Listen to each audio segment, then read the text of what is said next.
Okay, so we've had some technical difficulties. I don't know if this thing is streaming, but at least it's recording. So if all else fails, we'll have a recording of this. Hi, Willie, again. Hello. So we were talking about, and everybody missed it, so we should probably recap. So Willie was in a group called B.Y.K. We kind of got through all of that. Again, why don't you go ahead and tell me who all the other members were, because I don't like leaving people out. Yeah, so it's Scott Akana on drums, Dave Sanford on bass, and Tracy Masuda on guitar, and those were the four core members. But then there were two other members. Scott went to MI to school for like 2 years, and we had this guy from Japan, Shigeoku Gu, played drums for us, and then also Ray Bala from MEG played for us for a while too. Nice. And you guys were all based out of Mililani, more or less, and played, from what you were telling me earlier, in kind of like intermediate school and high school bands, and then you started playing shows, like real shows at real venues, sort of. So the first show that you remember, you said it was at a bunker somewhere? That wasn't our first show, but that was my first show I ever went to, punk show in Hawaii. Oh, okay.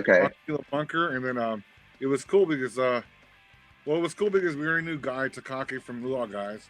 He was playing, so we didn't feel threatened, to go to be strangers at the show. But then, when we were there, like, it was cool because the vibe was really cool. Yeah. People were just there to enjoy music. People were drinking, doing whatever they wanted to do. There was no, we didn't feel threatened. We had a good time, and then I realized, punk scene's a cool scene. Yeah. And so from that, you guys sort of started playing punk rock music, and playing shows on your own. What would you say were like the influences musically on the band in the beginning? In the beginning, it was skate punk and pretty much Bad Brains. Bad Brains and skate punk. Yep. Because you were pretty much heavy into the skating scene, like that's kind of what you did. And before we got cut off, we were talking about the whole Rastafarian thing and how you had dreads. So if you want to kind of recap that whole thing again. So, were you into the Rastafarian movement at all? Or like I said, the dreadlock thing was total Alva thing. An Alva boy thing. And it started that way. Then I just got influenced to join the whole Rasta movement, and then I just realized, I was kind of just over it and wanted to be myself. Right. That's how I moved on. Yeah, and we were sort of talking about like the connections between reggae music and like popular Hawaiian culture during like the 70s and the 80s, and I was saying, and this is kind of where we left off, was that around the time like the roots reggae thing was sort of taking hold in Jamaica, the Hawaiian sovereignty movement was sort of taking hold in Hawaii. And being that the roots thing was kind of like, on the revolutionary side of music, as in, guerrilla revolutionaries, and sort of like separatist, it made sense for it to become the soundtrack of Hawaii in a lot of ways. Yeah. And like I was saying earlier, like, for me as a kid, I hated all of that stuff, because I was way too punk to listen to anything on the radio. Yeah. But in hindsight, like, I love all that, and it makes total sense to me now. But back then, it was just like, it was what all the other kids were listening to, basically. And when I was saying right before we got cut off, like, I just couldn't deal with Hawaiian music. It's just like, I supported all the, the roots Hawaii, roots reggae bands, but to me, just Hawaiian music was just a joke. Yeah. It seemed like a joke. I mean, I don't know who it was, but the Tiny Bubbles thing. Come on. It's not even good Hawaiian music. Easy Hawaiian music. Yeah, right. And then you're making it a reggae song, and people ate that shit up. I think what I really hated the most was how much support they got for that crap.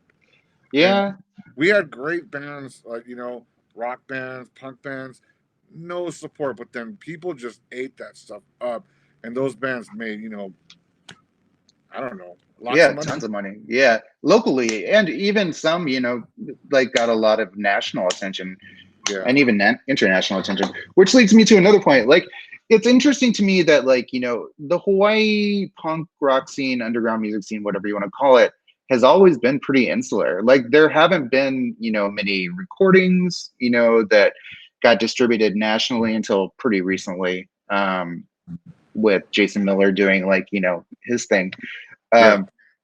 But I mean, back in like the 80s and 90s, I mean, nothing, was really getting recorded in Hawaii and then leaving Hawaii and getting much attention.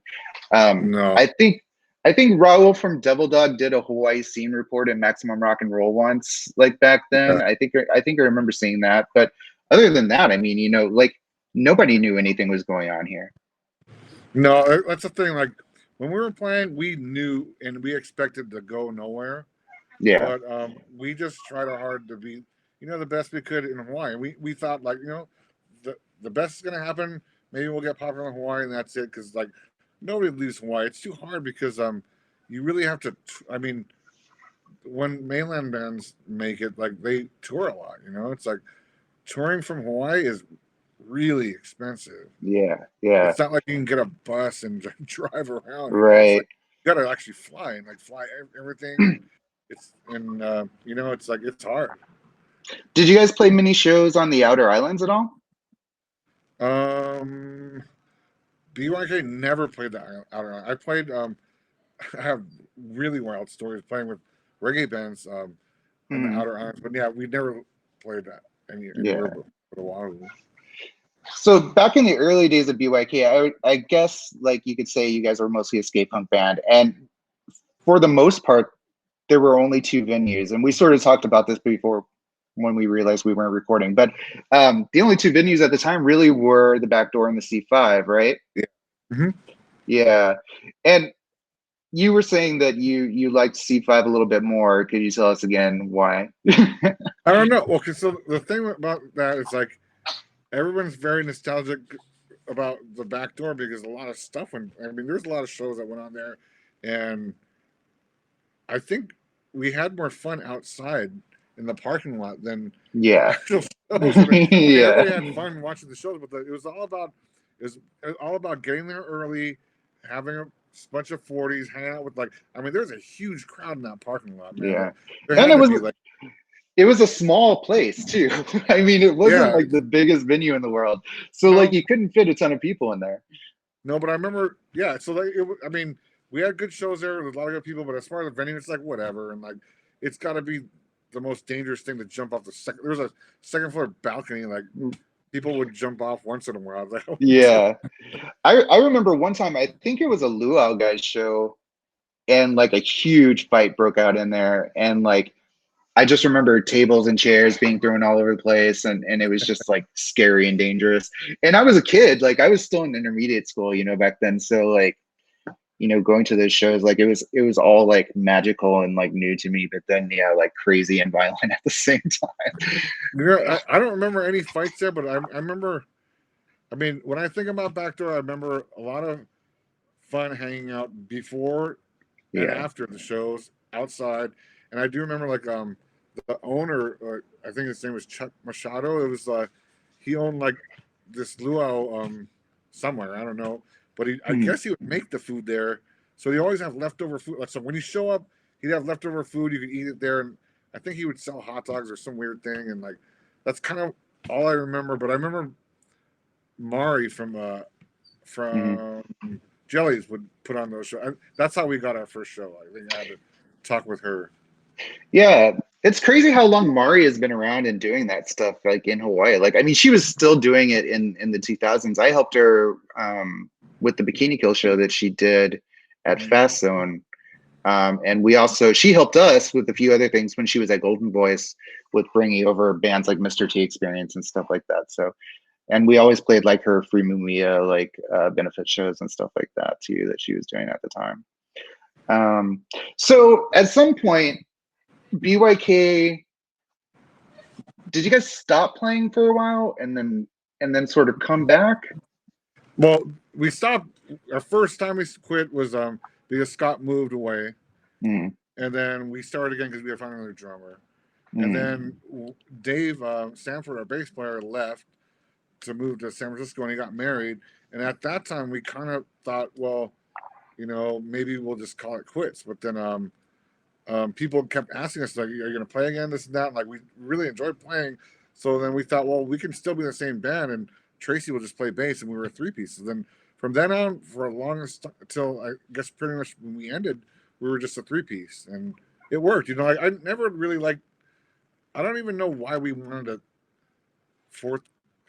second guitar player, because I guess back then it was the thing, like we wanted to sound more full, this and that, and like. But then when I think about it, so then the whole trio thing, I was like, oh, I don't know if it's gonna work. But then when we did it, like, I liked it better. It was cleaner, and I liked it. And that's when we changed our sound too. Like, right. Yeah, I wanted to talk about that because, like, you guys went from being like, this skate punk band that I remember to being a mod revival band, more or less. It had to do with, well, I was always in the mod stuff. Like, I mean, because everybody listens to everything, right? So, like, and so the whole ska mod, reggae thing is just all intertwines, right? But and so I just had after the whole like Rasta religion thing, like I had a really bad nervous breakdown. I totally lost it, man. Like I couldn't leave my house for like I couldn't leave my house for a couple of months, and then when I could leave my house, I didn't want to go far. I couldn't drive anybody's car for like over a year. I just had to have control. And then, but during that whole thing, like I decided to like take care of myself. I lost a lot of weight. I just started skating again, and I just like got healthy. And then I cut my hair also, and like, and then I was just like, at first I was like, I don't know what do I want to look like, It's like you gotta have a look, And at first I made a pompadour and I greased it in the. It's the first time I actually had to style my hair for years because I had dreadlocks. Right. I'm like I greased it up, made a pompadour, and then I remember the first time I went to Pink Cadillac and my friend saw me. He looked at me. He's like, "You're a rocker." I'm like, "Yeah." That's awesome. It's just weird, Like I mean, I like so many different types of music. I like rockabilly and stuff, but I think at that time it's like what we wanted to. I don't know what made me want to change what we're doing. I think it was when I was writing. It's like I was writing material and it was coming out sounding like the Jam or something like or like the chords or something. Yeah. So I'm like, let's go that way, but we still played the old music, we still played that stuff, and then we'd also like throw in like I mean, because Tracy loves rock and roll and he's a glam guy, so we play Kiss, stuff like that. It's just like we make it work, we find songs like just cool songs, and play them. People enjoy that, so and that's I found it interesting because Hawaii, at least not until pretty recently, didn't really have any sort of mod scene. And then you guys sort of just came along and were like, you guys were that band that, played that kind of music. And I think when that happened, I had just moved back from San Diego where I had kind of flirted with the whole mod thing too. And that's sort of how I got into like garage rock and soul music, was through the mod scene in San Diego.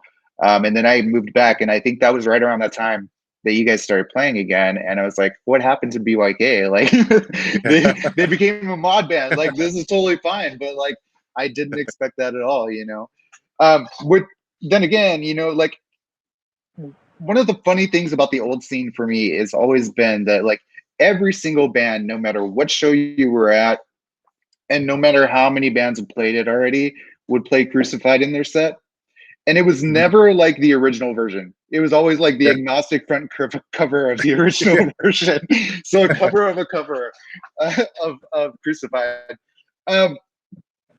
Who started that, and how did it just become like a scene thing? I think maybe MEG. No, I don't know, because I want to say maybe MEG played it first, but I want to say no because like one of the MEG guys asked us to play it so they could sing it. I think it was Mike. I don't know.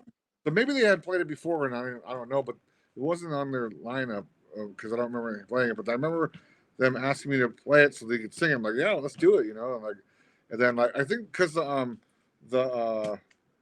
we do the agnostic front version because the what is it? Iron Cross, right? Yeah, Iron Cross. Yeah, Iron Cross version is too slow. Yeah. And so you guys were still playing. Yeah, I guess I moved back around 94, 95, and you guys continued playing for a long time. And Mm-hmm. so what was the scene like for you in the 90s then moving forward? Like how much had it changed from like, the 80s scene and It didn't change at all. There yeah. was more venues, like, so then that was the thing. Like before, it was only Backdoor and C5 were the only Mhm, like clubs you could play, unless mhm. you made your own, right? Right. But then after Backdoor closed down, then you had things like um Pink Cadillac, no, Pink's Garage. When King's that opened up, Garage. that was super exciting because like it was like the first real like like LA type of club with sound. Yeah. Like Yeah, because like every other club sucked the sound systems here around here. It was um, big. PA was for vocals. That's it. right. Yeah. Drums and guitars were loud enough, but like Pink's Garage was like unbelievable. And then we went on. We had a string. I don't know why. I didn't bribe him, but like for some reason we got got it in with I think his name's Rico Lago. Mhm. He was a promoter. He was a greasy ass promoter back then. Uh-huh. Like, but he started doing all the shows in at Pink's Garage, and we opened up for almost every show, like back to back. Like our first one was like with Agent Orange. Mhm. Then we did Danzig. We did 2 nights with um the Scott band. The Untouchables? Was it? I No, remember them playing a couple times. yeah, that was an awesome show. Like, Yeah. no, we didn't play with them. It was Fishbone. We played 2 nights with Oh, right. Fishbone, Uh-huh. and like then we started doing weird bands like we played with Pantera and straying off more metal stuff like Sacred Right and some other metal bands. Like I don't know, it was weird. Yeah. It Um, was, it was just about the money back then. I was like, so but Golden Voice was doing all the booking or promoting, right, of those shows back then. I that think that's was kind of pre-Golden Voice. was it really? Yeah. Mm-hmm. Okay. Because I remember at some point they did end up doing shows at the garage, and it was because I remember the Yeah. Sonic Youth one for sure because I remember seeing the flyer recently, and I know that their name was on it. Yeah. So like before it was Jellies and Mari who used to do all the big names coming in, Hmm. and they would have them at Aloha Tower all the time. Right. So that goes down. Then Rico Largo, he was more of a I don't know, my mouth wants to say hip hop, not top 40, a Hmm. top 40 promoter, but he started doing that which was in the time grunge was like big. Right. So he started like trying to do all these other things, and then once he kind of stopped, then that's when Golden Voice took over. I'm not sure who promoted the Nirvana and stuff. And there's so many shows there in Yeah, a there were. small amount of time. I have no idea what was going on. Yeah, and then you had like I think those venues, like outside of you saying that like you were able to play some of those bigger shows, I feel like the underground scene in Hawaii became even more underground at that point because you have like big promoters out there like promoting these huge shows, and then the local scene kind of falls to the wayside. And I think a lot No, of a that's lot of bands totally like true. sort of disappeared like during that time, and then you Because had nobody like gave a a shit. That right. was the thing. The promoters, like, we got lucky to get that one booked in, but then other than that, they didn't hook up local bands really. Yeah. There was usually no opening acts. If there was, it was something different. But then they didn't hook up local bands. So like, it was for the music scene, it was good because we're getting all kinds of acts we never seen before. But for the Right. local scene, it sucked. Like I said, so it didn't really change, except for that there were more and more people making clubs like um the Grimm brothers. Mhm. Were they the ones that did the eggplant? The No, that was I I'm sorry, I can't remember his name. My favorite eggplant was Stacy. There's that girl Stacy, and uh that other guy. okay. Yeah, I mean, I'm horrible with all of the names too from back then for sure. Yeah, Um, and then no, yeah, so a the, lot of bands left during that period, and like you just didn't, you didn't see the same bands anymore. And then I think around like, 94, 95, a lot of the younger kids started forming bands. But you guys were still around and playing shows then. Do you remember like any of like the up and coming bands that you were like impressed by, like, that were of that? I was happy to see, like I said before, like we never expected anything out of it, so that's why we just kept playing. I think every band in Hawaii was like that. What we expected was to have a good time with all our friends, and that's it. So like we have the best times at a show. Like we didn't ever worry about, oh, is everybody going to show up? I'm like, yeah, of course people are going to show up, man. Yeah, right. Like, what else are they going to do? Yeah, it's like, but so people show up, have a great time, and then you see the same things over. Then all of a sudden, like people would come out of woodwork. Here's a new band. There's a new band. So like of course they'd be the openers, but like we'd all stick around and watch them. Like and I remember Mark, what's Tweaked. Tweaked are great. They're Mililani guys. It's like I'm like, hey, look, you guys. And I found like I don't know who lived like a block away from me. I'm like, what? You live like down the street from me? And I was like, what? So it's kind of cool to meet Mililani guys. It's like we were like the only band from Mililani. Pretty much, yeah. Like, yeah. I mean, I lived in Pearl City most of the years that I was growing up in Hawaii. So for me, like there was distance between everything. Like like Mililani was far from me. Like town was far from me. So there weren't really very many people in Pearl City proper that I knew that were involved in the scene at all until later, when people like Jason Nunez, who was in a few of the bigger metal bands, and I think he ended up playing for not Unit 101, but one of those other bands for a while. But Ryan Potez. That's what I meant. I'm sorry, I'm totally wrong. Unit 101's from Mililani. Is Tweak from Mililani also? I'm not sure. Okay, but I do know that Unit 101 was from that side of the island, because I went to high school with Ryan Potez, the singer. No, I maybe it was Ryan that lived by me. See, I'm like it was him and his brother. I'm totally confused. Yeah. Yeah. And so during that period, also you were working at Jellies, right? When they opened a shop in Mililani. Yeah, that was fun days. So Guy got me that job. Guy Takaki from Lua Guys. He was a long time Jellies worker. He got Earl, his drummer or bass player or guitar player at that time, a job there. He got Tracy, our guitarist, a job there, and me. So it was like we were all like running that. That's awesome. And then so, you know who our boss was? Well, I think Guy was a manager, and then Kathy was our manager. Did she end up there eventually? Because I remember her from B.Y.K, and then she didn't hate me. Like she hated working with me. Oh, she loves She's such a nice lady. I just did an interview with her, like a similar thing to this, because she does one every week also, and I basically talked with her about the '90s punk scene, and we talked about record collecting because that's basically all I do now. And I was telling her, yeah, like I remember like trekking out to like B.Y.K, like when I was in 7th and 8th grade, and like meeting you and like you being really intimidating. And then Radio Free Hawaii happened, and I could just call you and like be completely belligerent and like request songs in the middle of the night and make you play them for me. So it's all good now. No, she's super cool. And I remember she was just like, before I knew her, she's the girl with the eyes, always had right, the yeah. eyes.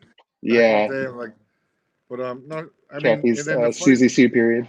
Yep. And then the funny thing was, like, since we all worked there, like weird things would go on after hours at that place. Like we'd play, like we practice in that inside. Like after we closed the store down, we practice in it. We'd have, I don't know, I don't even want to say anything. Yeah, it's over now. Yeah. So when Radio Free Hawaii came about, like that was kind of like a huge change for like Hawaii's underground, because then anybody who had a demo had the opportunity to get voted on the air. Did you guys end up getting much airplay out of Radio Free Hawaii? Because around that time, when the whole when your sound changed, you actually released a CD at the time. Did you get any like response from the radio stations at all, or K2H even? Okay. I'm gonna be totally honest with you. I mean, Radio Free Hawaii was good because it played music that no one else would play, and it made a lot of people more aware of good music. Right. But as far as local bands, it didn't do shit for local bands. I mean, Mhm. like I mean when we were on it a lot. I mean, because they're the top 10 and this and that. It was all about Right. voting, right? So like, yeah, Right. we were number 4 for a week, this and that. But like, it's only because like we're telling people to go out there and like fill out ballots and vote. So Right. and then we were on, we got airplay for a couple weeks and this and that, and but it's just like it wasn't that type of music. It's not radio music. Yeah. Yeah. And then I don't think Um, it helped sales, and I don't think it helped any other bands either. It's like it is what it is. Like, yeah. I mean, the catalogs came around the time that they had started doing it. No, it was a bit later. But I do remember we got like some airplay for a while, but I think KTUH played us more than Radio Free ever did. yeah, And I, KTR is just fun. yeah, I think that's partly because you had Jason Miller and John, I can't remember his last name, John Fuddy Duddy, who was the station manager at the time, was really into like pop punk and stuff like that. So I remember we got played quite a bit along with like groups like the Power Pellets who were self-releasing like their own records and stuff like that. And I think that's, that did start to happen eventually where, there's a dog. Yeah, I know. that, Out of here. that did start happening eventually when, you know, I think the mid 90s scene took off. People realized that they could get records pressed and do it themselves. I feel like the DIY part of the scene actually became more prevalent during the mid No, 90s.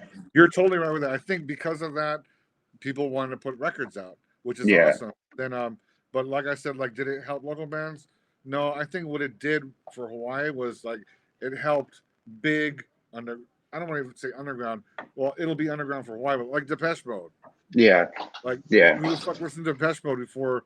I mean, they're a huge band, but who listened to them before Radio Free? Certainly not like the Nobody. general public, right? Who Yeah, but who like pretty much could I think Radio Free Hawaii was like easy weird for the majority of local people, right? Like it's like yeah, something different, but they also would play reggae. They would play pretty much yeah, everything that they expected to hear in Hawaii. But you would have like Ministry, and it was kind of yeah. cool and edgy.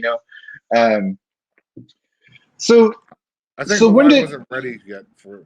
They weren't. yeah. They're still not ready. They weren't ready for the punk scene. It's just like, you know, Yeah. And I mean, I haven't lived there, in a long time, but just having been back recently, I feel like the scene in Hawaii has moved far underground again. Like, there aren't very many venues to play anymore, it seems like.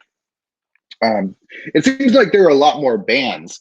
But when I was there, and I was there for a week, like I saw no like, flyers for shows or like knew of any shows happening, even outside of Les's Memorial, which is what I was there for.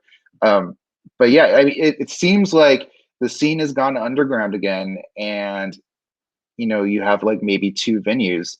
And some of the bands that I've heard like sound way more polished than like any of the bands that I grew up, listening to in Hawaii. Like I'll it's bet.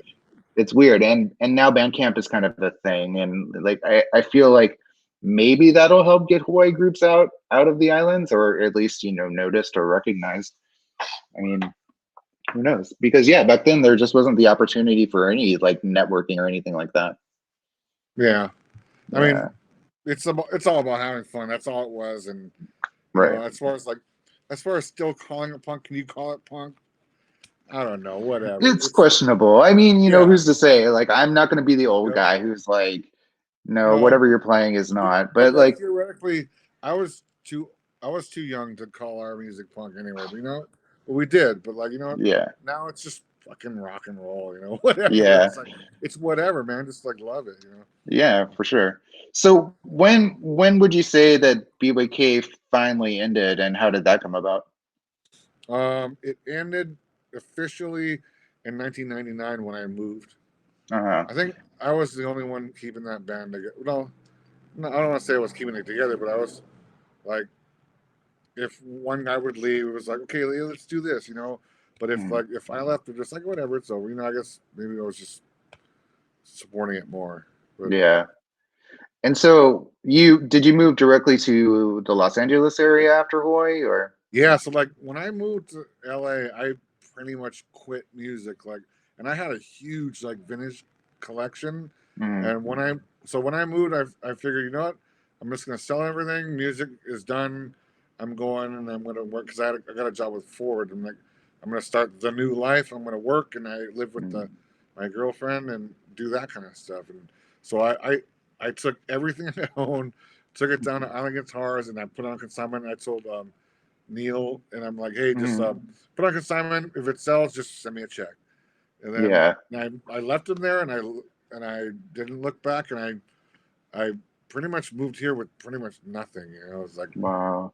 and then it's kind of sad because I missed. Well, I was really still heavy into skateboarding, so Mm, I was busy. You know, I was doing a yeah. lot, but then after a while, it's like, man, I remember it being 10 years before I started playing. And you know, I was like, I need a guitar. I bought a guitar, and that's when I started looking for people to play out here. And after that, I was like, man, I missed playing. Man, I love playing music. I should never ever stop. I'm not Yeah. saying I'm not saying I'm good, but I'm just saying like I love doing it. So Yeah. And so, um, then when you did start playing music again, I think that was the last time I actually saw you, because when I was looking through your photos to find a photo to use for the art card for this, I found a photo of me and you oh, at like a mod event. I'm not sure if it was the Vegas rally or if it was one of Marv's things. okay. But it had to have been like 10 years ago or Was something. that the Gold Coast? Maybe, maybe Yeah. it was. I know Tadeo took the photo. Okay. Um, Yeah, yeah, that's a long time ago. yeah. That was But my first. your band was playing that, right? Yeah. Uh huh. Yeah. So what was that first band that you started after moving to the mainland? That was just so I still didn't know what I want to do, but then I had a bunch of songs that I had written already, so I was still in like the whole like that, if you want to say mod Mm. sound. So when I We put can in call it power pop if yeah, that power makes it pop easier. stuff, you know, like that, and then um I put it no did I put an ad? I think I put an ad on Craigslist, Mm, and, and I just wrote, you know, like people, and I think I did use power pop that term because I put, you know, looking for musicians in the power pop stuff and soul, and then mm, I thought, and then that's when I met Jeff Geis, and then Jeff, and then Jose was our bass player was just a guy that worked with me at Ford. I'm like, mm. let's start a band. Come on. And he didn't even play bass. I'm like, you're gonna play bass. Don't worry. That's totally how you do it, Easy. though. I mean, Only four strings.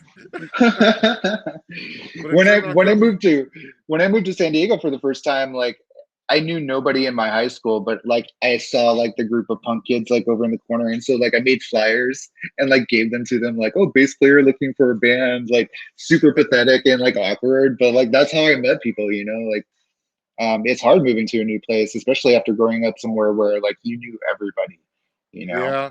Well, that's why it's for me. Like I knew a lot of people here, and then the Torino's around here, and who else moved here? Oh, and Boxer. Do you know Boxer? Don't think so. He used to visit us all the time in Hawaii. He's like a skinhead guy. He's Hepcat's manager, Okay. and then so I knew a few people. So I didn't feel weird coming out in the scene here, but it is a lot bigger though. I mean, there's Yeah. I still see people like, who's that? You know, it's like, and it's So strange. so what was the band then that you made with the folks that you met? That was the Stateside Saints.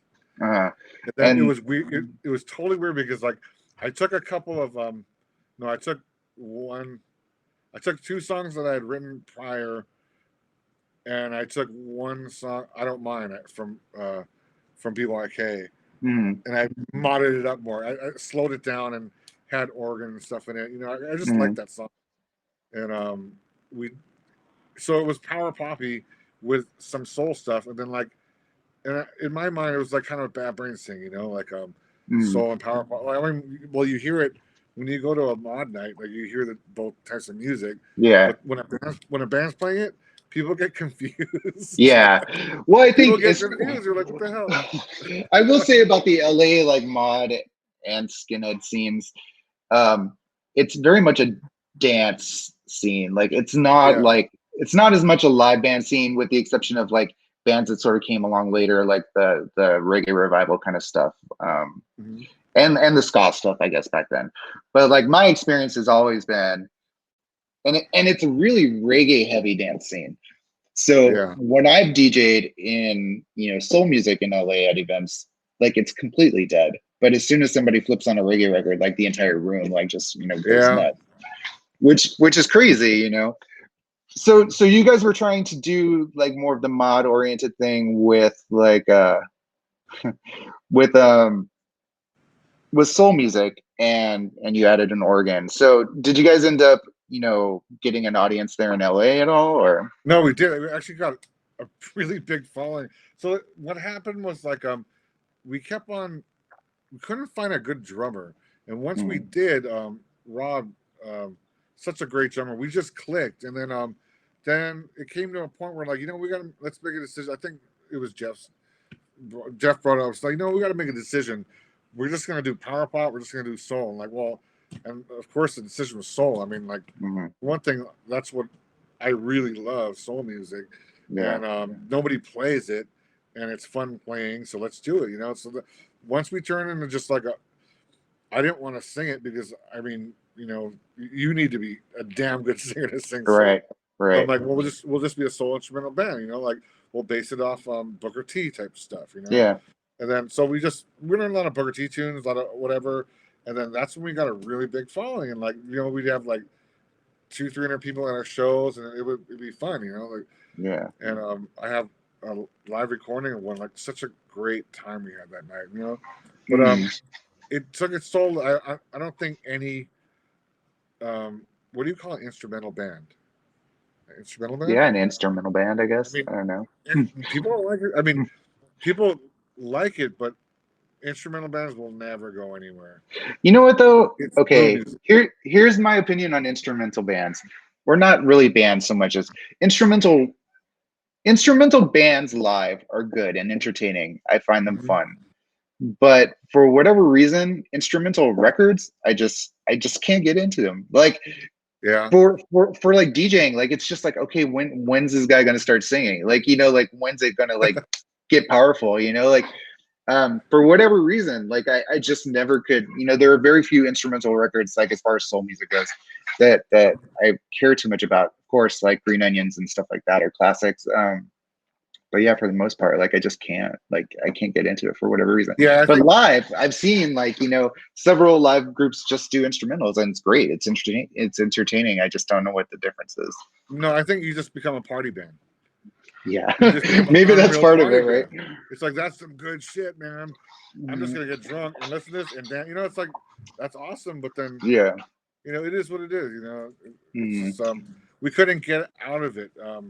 Like we were in the mod scene, like that's in the time when they had like a resurgence of a whole mod scene going on here, and there was like 200-300 people would show up to a show, and like it's like, fuck, man, like there's a lot of people here.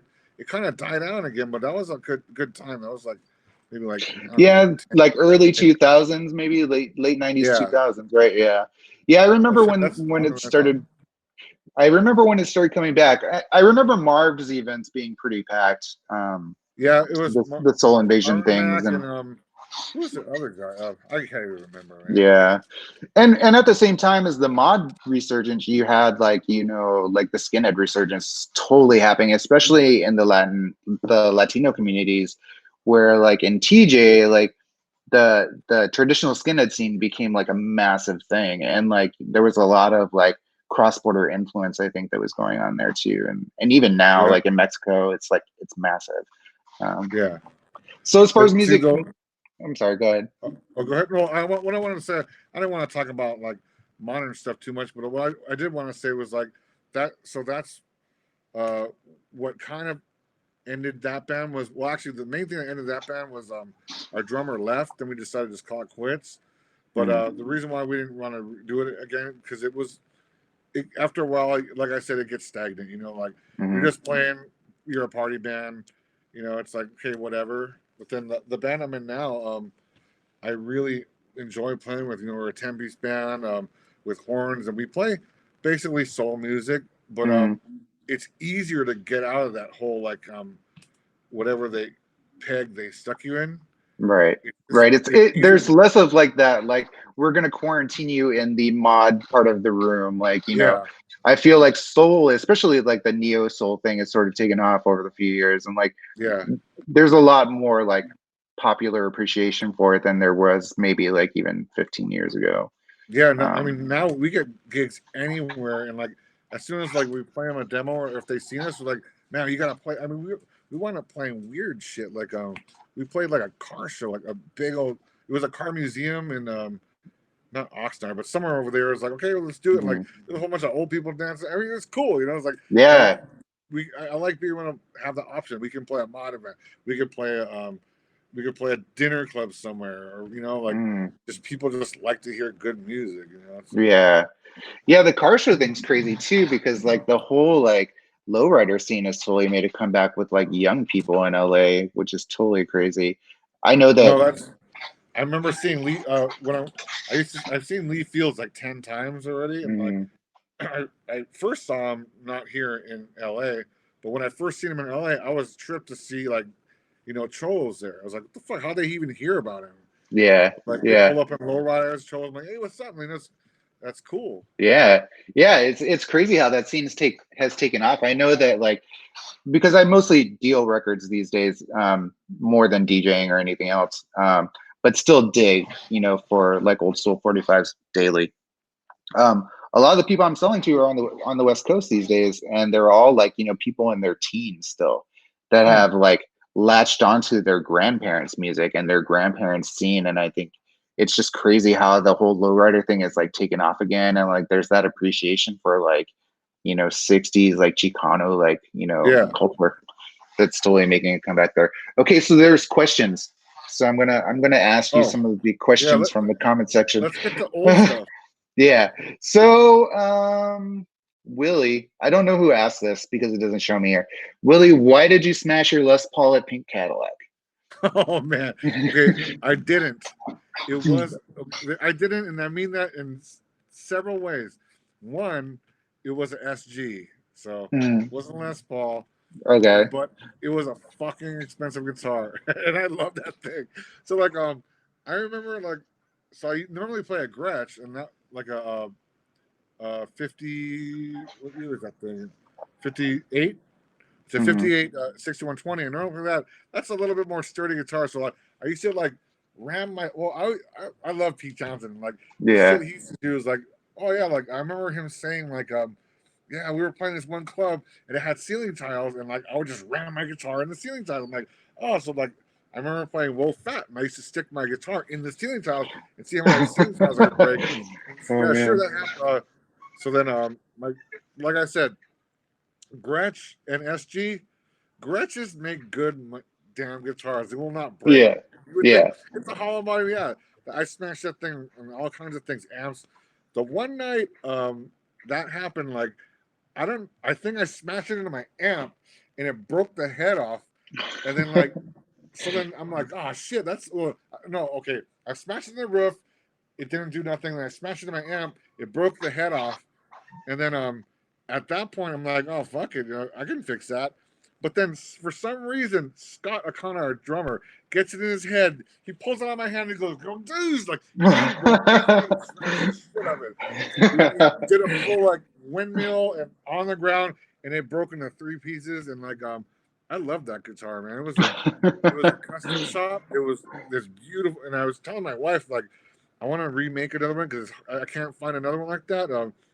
It was the custom shop. I think they only made like 50 of them, and then it was this emerald green with this pearl pink card. And I don't know. It's like it was really Hmm. nice. Anyway, yeah, that's what happened. It wasn't meant to break, but it broke, and then it just You just escalated. went with it. Let me see if I can find some more questions here. Oh, I see. Uh, Low fats mirror ball. Okay, I hit the first mirror. I broke my first mirror with my grasp. So like, uh, and then it became a thing. Like, who can break more mirror balls? And I have 6 under my belt. And Jesus. but the it got to a point where like we weren't even doing it at shows. Like, but I remember one time there was a okay. There was a gigantic disco ball. It was amazing. Like I remember, like it was a show, and then Tim might know this. Tim Boris, Mm. because like I'm all Tim. Let me get on your shoulders because I'm gonna punch the fuck out. I mean, this thing was gigantic. Like, it was. It had to be like at least what is this 3 feet? Like 3, It was 4 feet, yeah. gigantic. It was huge, and like uh, I got on his shoulders. He's carrying me. I just went, dude, and that thing just made the hugest noise when it hit the ground. It was like, and then we just like, and then either we kicked it out the door or somebody grabbed it and we ran out the door. But I remember that like it was like it got to the point where we weren't even just doing it in clubs anymore. We were doing it in strip bars. Like I think we broke a mirror ball off a strip bar at Roxar or something like that. That's crazy. Yeah. So, out of all the local bands that were your contemporaries at the time, I guess like in the early days, who would you say had the most influence on you guys to keep playing even? To keep playing. So like, I was going to mention this earlier, which I Mm, think is cool. Like I wasn't sure if you were going to ask me who would influence us, like as far as style or like that. Like mm, I don't think any Hawaii band influenced each other. We yeah. were all so different, and everybody just did whatever the fuck they wanted to. It was kind of weird in a cool way, you know. Like some band was like a little bit more metally, you know. Of Mm, course, our intro we were in the Bad Brains and whatever. We played ska and stuff like, and MUG. They're just skinhead crazy guys. You mhm. know, everybody just did their own thing, and who influences? I mean, gotta. I have to say I can't single it out, but let's say MUG and Broken Man. Yeah. Everybody loves Broken Man. Like those guys are Well, just it like seems like you three bands were the ones that like kind of like stayed around the longest. I mean, I yeah, feel like MUG was playing shows even into the 2000s. You guys yeah, were playing up until 99. 99, yeah. Broken Man still plays occasionally, I think, maybe even, I or have played I don't know. recently. But I know they I were haven't playing when seen I him in a long left. time, but it's because we're all good friends. Like we weren't playing, we're hanging out with each other somewhere, Yeah. and or it may be a reggae night when I'm hanging out there, and people would show up. It's just weird. Like that's just. I mean, Yeah. I think it just wouldn't be right if somebody wasn't there, you know. So that's why Hmm. we always just played. And what do you think like had the most lasting impact on you as far as growing up in the Hawaii punk scene? Like, what was special about it? What was not too special about it? Like, what are the memories that you hold dear? Like, you know what I mean? Like, how did growing up in that scene make you the person that you are today? Hmm. Well, it made me a lot. Well, I don't know if I would. I don't know how I turn out, but it made me a friendly person. It Mm, made me not judge people. mm, I mean, nobody gave a shit. Like what?